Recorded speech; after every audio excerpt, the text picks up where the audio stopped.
Assalamualaikum warahmatullahi wabarakatuh. Pada kesempatan kali ini, kami akan menjelaskan terkait Fourier Transform pada mata kuliah Sistem Multimedia. Namun sebelum penjelasan lebih lanjut, izinkan kami memperkenalkan diri terlebih dahulu. Saya Sufyan Rizky Afandi dengan NIM MBKM21 4611419031 dan rekan saya yakni Muhammad Zaki Rofi'i dengan NIM MBKM21 4611419084. Nah, selanjutnya ini transformasi Fourier atau Fourier Transform. Transformasi Fourier adalah suatu model transformasi yang memindahkan domain spasial atau domain waktu menjadi domain frekuensi. Transformasi Fourier merupakan suatu proses yang banyak digunakan untuk memindahkan domain dari suatu fungsi atau objek ke dalam domain frekuensi. Di dalam pengolahan citra digital, transformasi Fourier digunakan untuk mengubah domain spasial pada citra menjadi domain frekuensi. Analisa-analisa dalam domain frekuensi banyak digunakan seperti filtering. Dengan menggunakan transformasi Fourier, sinyal atau citra dapat dilihat sebagai suatu objek dalam domain frekuensi. Selanjutnya, yakni tujuan transformasi Fourier. Transformasi Fourier yang digunakan untuk analisis spektral memiliki tujuan agar sinyal dari domain waktu bisa menjadi sinyal dalam domain frekuensi, seperti yang telah disebutkan sebelumnya juga. Hal ini dilakukan agar perhitungan menjadi lebih mudah. Apabila masih dalam domain frekuensi, maka perhitungannya akan lebih sulit. Nah, di sini salah satu bentuk transformasi Fourier adalah Phase Fourier Transform atau FFT. Namun sebelum membahas terkait Phase Fourier Transform, kita akan membahas terkait Discrete Fourier Transform atau DFT terlebih dahulu. Nah, di sini prinsip DFT yakni mentransformasikan alih waktu sinyal yang semula analog menjadi discrete dalam ranah waktu, dan kemudian diubah ke dalam ranah frekuensi. Nah, DFT ini digunakan untuk menghitung magnitudo spektrum frekuensi sinyal, sehingga banyak digunakan pada Digital Signal Processing atau DSP. Nah, berikut merupakan aliragam DFT atau persamaan. Nah, dapat dilihat seperti ini. Seperti berikut. Nah, ini dengan HK atau H dalam kurung K mengartikan bahwa magnitudo frekuensi. Kemudian H dalam kurung N mengartikan sinyal masukan diskrit, dan N mengartikan jumlah runtun masukan diskrit. Nah, di sini perlu diperhatikan juga bahwasanya jumlah N bisa sangat besar. Kemudian, masalah transformasi yang menggunakan DFT ini bisa sangat rumit, kompleks, dan memerlukan jumlah komputasi yang sangat besar. Nah, jumlah komputasi DFT sama dengan N kuadrat, sehingga sangat besar untuk N besar. Nah, selanjutnya ini untuk mengatasinya digunakan algoritma Phase Fourier Transform atau FFT, yang jumlah komputasinya hanya N log 2N saja.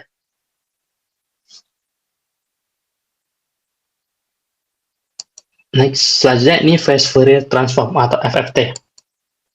Nah, di sini dapat dilihat jika nilai W sama dengan E pangkat J 2Pi per N, maka persamaan 1 dapat dilihat seperti berikut.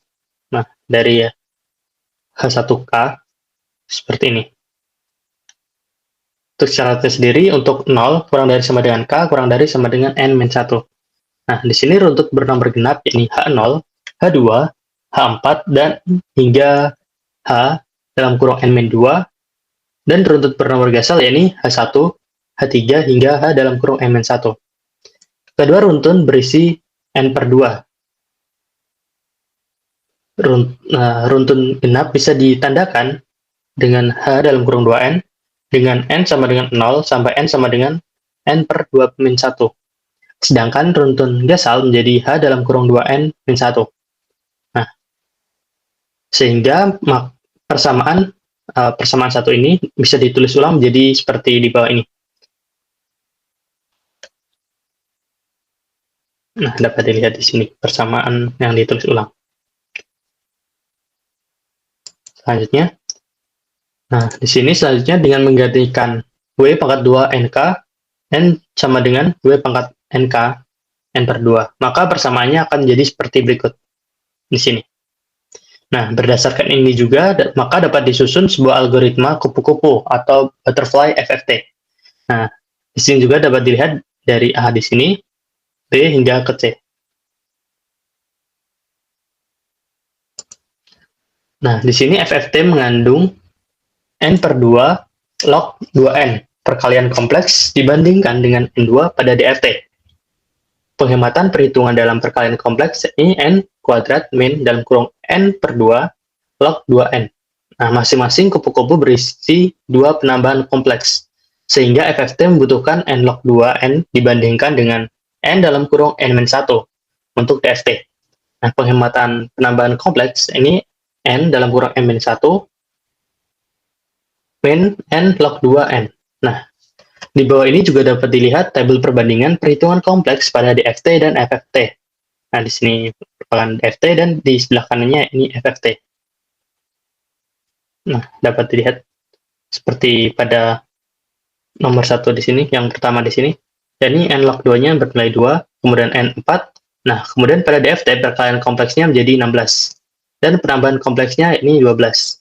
Sedangkan pada FFT perkalian kompleks jadi hanya 4 dan penambahan kompleks hanya 8. Seperti ini.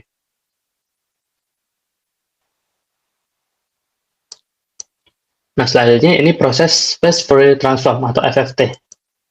Pada dasarnya, citra adalah fungsi 2D, sehingga transformasi Fourier yang digunakan adalah transformasi Fourier 2D.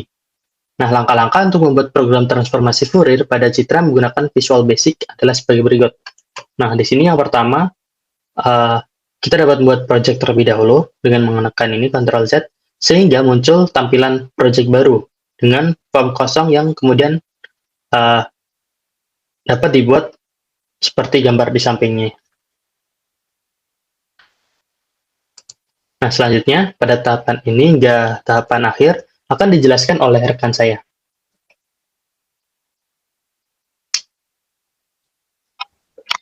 Baik, terima kasih kepada Saudara Yayang. Pada kali ini saya Muhammad Zakirofi akan melanjutkan dalam penjelasan mengenai langkah-langkah dalam membentuk program Fourier Transform. Pada langkah kedua ini akan dijelaskan mengenai istilah properti pada setiap objek dan form sebagai berikut. Di mana kami membagi 3 klasifikasi, yaitu objek, properti, dan nilai. Di mana untuk objek form memiliki 2 properti, yaitu name dengan nilai form Fourier dan caption transformasi Fourier. Dan untuk picture, objek picture dengan properti yaitu picture dan nilai name file gambar. Dan untuk picture one, untuk properti yang appearance memiliki nilai flat. Selanjutnya ialah picture 2 dengan properti appearance dan nilainya flat. Hingga selanjutnya dijelaskan sesuai dengan objek, properti, dan nilainya hingga pada data terakhir yaitu level 4 dengan propertinya yaitu caption dan nilainya yaitu face, dan level 4 dengan propertinya yaitu background dan nilainya yaitu text dan H80000C text band. Selanjutnya, langkah ketiga yaitu klik bagian form yang kosong dan isikan program inisialisasi proses berikut. Pada program ini dijelaskan mengenai inisialisasi tiap variabel yaitu ada N1, N2 hingga koordinat XR. Dan dijelaskan pula mengenai private subform underscore load. Dan selanjutnya pada langkah keempat yaitu klik komen 1 dan isikan program untuk proses perhitungan transformasi Fourier menggunakan DFT. Pada inisialisasi ini dijelaskan mengenai private sub komen 1 underscore klik. Selanjutnya, berikut adalah program dari langkah keempat, di mana dijelaskan mengenai program ya dalam pewarnaan antara lain tag RGB hingga dijelaskan mengenai picture 2 dan picture 3 mengenai scale height maupun scale width-nya.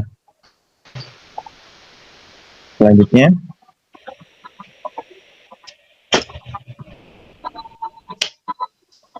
pada langkah kelima, Klik komen 2 dan isikan program untuk proses perhitungan magnitude dan phase berikut ini.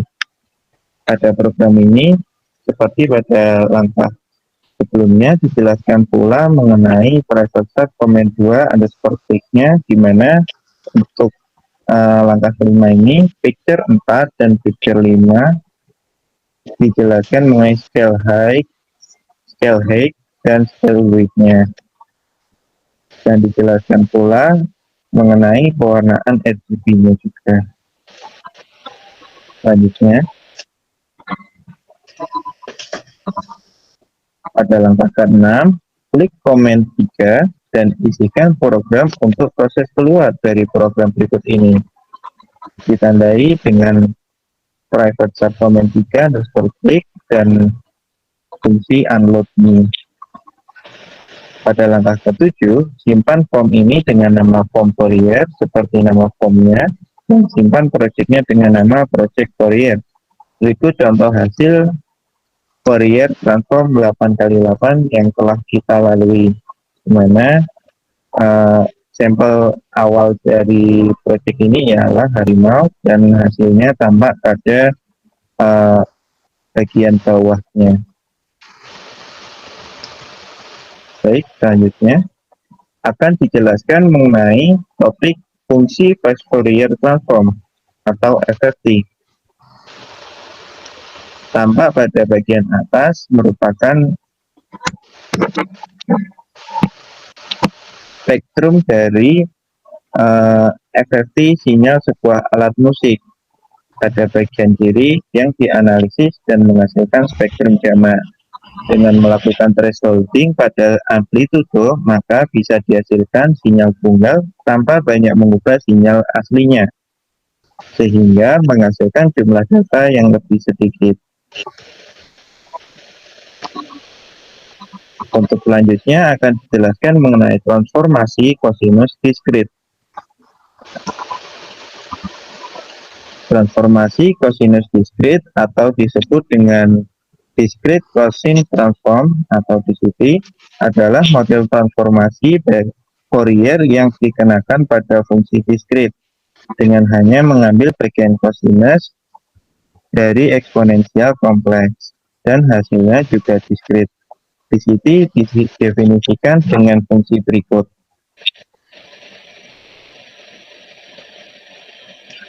Berbeda dengan DFT yang hasilnya berupa variabel kompleks dengan bagian real dan imajiner, maka hasil DCT hanya berupa real tanpa ada imajiner. Hal ini banyak membantu karena dapat mengurangi perhitungan. Dalam DCT, nilai magnitude adalah hasil dari DCT itu sendiri dan tidak diperlukan phase.